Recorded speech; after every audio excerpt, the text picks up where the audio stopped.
Hello mga kabugi, magandang araw.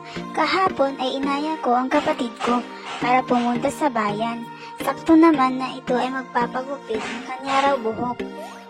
Dadaan pala kami dito sa baba kung saan mababaw ang tubig sa karayan. Nabat at malbat pala ang daan gawa ng umulan kasi noong nakaraang araw. Buti na lang, hindi ganoon kalakas ang agos ng tubig sa karayan. Nakakadaan pa rin ang mga tricycle at motor. Hindi kasi makadaan doon sa taas. Nasira na kasi yung nilagay ng imbornal. Meron namang hanging bridge doon, pero tao at bike lang ang pwede. Kaya naman, titiisin mo talaga ang dumaan dito para lang makarating ka sa bayan.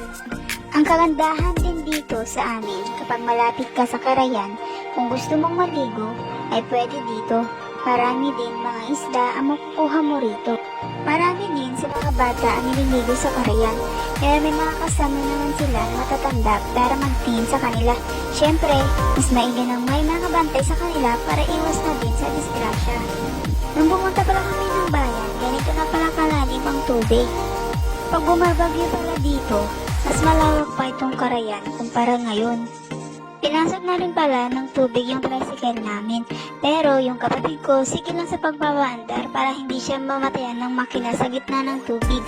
Mahirap na kasi kung ikaw ay magtulak basta talaga ang pantalon mo, sayang naman. May simbol na din pala ang inang bahagi ng karayan. Sana madagdagan pa ito.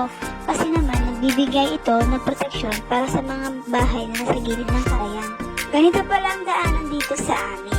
Tignan nyo naman, mabato at saka malubak-lubak. Makulimlim din pala ang kalangitan. Dito sa bayan namin, may mangilan-ngilan pa rin nakatanim na mani na malapit ng anihin. Municipal road na pala ito, papuntang palengke.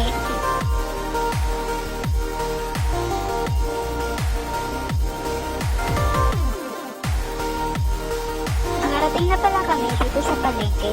Itong kapatid ko, sabi niya, daan mo daw kami dito sa may motor shop. Bibili daw siya ng tornilyo para sa motor. Bumili pala siya ng 2 tornilyo. 20 pesos pala yung dalawa. Kaya naman, binayaran ko na. Sinamahan ko na pala itong kapatid ko para siya ay magpagupit. Ito palang unang pinuntahan namin ay ayaw niya kasi may 3 nakapila. Kaya naman, naghanap na lang kami ng ibang pagpapagupitan niya. At dito nga ang napili niyang pagpapagupitan dito sa barbershop ni Kuya. Yun nga lang, may 2 pang nakapila bago po siya. Tinanong ko nga siya kung anong gusto niyang gupit. Ito nga daw ang gusto niya. Kaya naman, itong si Kuya ginupitan na ang kapatid ko.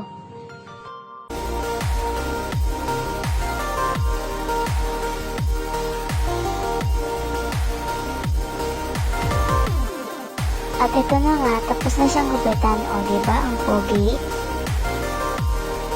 Pauwi na pala kami nito.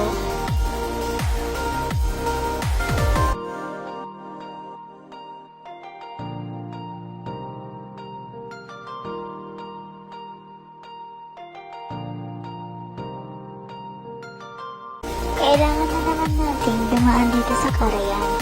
O ito na naman. Para hindi mabasa ang paa mo, kailangan mo parang itaas ito kasi papasok na naman ang tubig sa loob ng tricycle.